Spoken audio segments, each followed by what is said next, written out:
So, run through lang natin very quickly kung paano gumamit ng ImageJ for data contact angle. So, make sure na meron kayo ng ImageJ, dina-download lang siya from the website. Then, i-unzip nyo, makuha nyo to. And lagay nyo yung contact angle plugin nyo dito sa plugins folder ng ImageJ. Kahit anong folder, pwede nilagay. Ako nilagay ko lang siya sa desktop.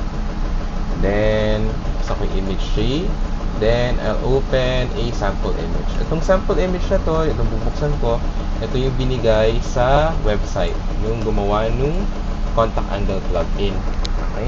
Very important to because yung assumption ng gumawa ng plugin is yung contact angle is ganitong baliktad. Okay? So, if we have this contact angle or this droplet, we'll use itong contact angle plugin mo dito. Then, maging black and white siya. Ganyan talaga yan. Then, mag-automatic yan dito. Okay? Meron 4 na buttons, 5 buttons dyan. Meron yung parang pen na may plus. That means maglalagay tayo ng points here. Ang idea nito is nag-fit ka ng ellipse or circle dito para makuha yung contact angle na to. Parang geometry trig na analysis siya. Best fit. Okay? So, yung first 2 points mo is itong interface 1, 2. Itong corner na yan. Yung dito, as close as you can. 1, 2. Ito lang yung first 2 points mo. Then, yung next 3 or more points mo would be on the profile of the droplet. So, ito, papalibutan ko lang yung droplet ko.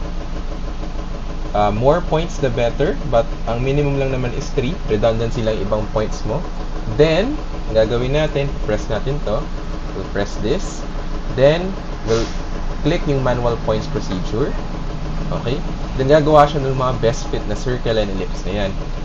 Para makuha natin yung contact angle natin dito, yung contact angle na yun is yung theta left and theta right. This theta left and theta right is itong angle na ito and angle na ito. Yung nasa ilalim. This one and this one. Okay? Yan yung minimeasure niya na theta left and theta right. Yung nasa ilalim, hindi na ito sa babaw, but itong nasa ilalim. Okay? Yung plugin na to, hindi niya nakita laging image. Ang nakita niya lang is yung parang points na linagay natin. So, hindi niya alam kung baliktad or upright yung image mo. So, let's say gagamit tayo ng image na parang ginamit natin for contact angle measurements natin. So, reset ko lang to. Okay. So, again, open natin. Let's say, ito. Kinuha ko lang ito sa journal. Okay. Mas medyo pixelated yung image. This one. So, kung nga gusto nating i-measure itong contact angle na to, pwede natin gawin is yung pinakamadali. Gawa lang tayo ng angle. 1, 2, 3. Then, analyze natin. Measure.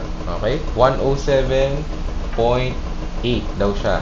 Yan. Pwede nyo gawin yan for contact angle. Pero pag nahihirapan kayong makuha tong interface na to or kung ayaw nyo manghula, pwede nyo rin gamitin yung plug-in. Okay? So, plug-in, contact angle. So, ayan. Maging black and white na naman siya. Then, again, we'll define yung points natin. So, 1 and 2. First 2 points natin is yung dun sa end ng interface natin yan. Kung nasan yung triple point mo. Then, along the profile of the droplet, maglagay tayo ng points. Then, we go, ito, manual points procedure. Okay? And if you notice, ito kanina na-measure natin 107 point something. Ngayon, yung theta natin, 73.5 na lang, 75.1. Okay? Kasi ang mini-measure niya again, itong nasa ilalim. Pero ang kailangan natin is itong angle na to. Ito yung 107. Pag meron kang ganyan, pag ito yung angle, yung contact angle mo, or ito yung image mo, para makuha yung contact angle mo, kailangan mo lang gawin is minus mo to ng 180 para makuha mo itong complementary angle na to na nasa taas. Okay? Ito yung 107. Okay? So, itong makuha mo dito, ito 73.5, 75.1, subtract mo lang ng 180 kasi ganito yung image mo. Another thing that you can do, okay? Another thing na pwede natin gawin for this contact angle, okay? Kasi meron kang bang image. Open ulit natin. Open. Okay? Pwede nyo nang gawin dyan ay paano siya is pwede nyong i-flip vertically yung image natin para bumaliktad siya. Okay? Para pag nag-contact angle tayo, let's say ito, plug in, contact angle, again, first 2, then interface, 1, 2, 3, let's say 4 points, then manual points procedure. Okay? Ang i-measure nyo na ay itong theta left and theta right na yung tama na. Okay? So yan. So ganito gamitin yung contact angle plug-in sa image shape. Pero pag ayaw nyo gamitin yung plug-in, gawa lang kayo ng line, tapos measure nyo using ito. Okay? Kung ayaw nyo naman gamitin yung plug-in, again, set lang natin image, then next, save, yari ganyan.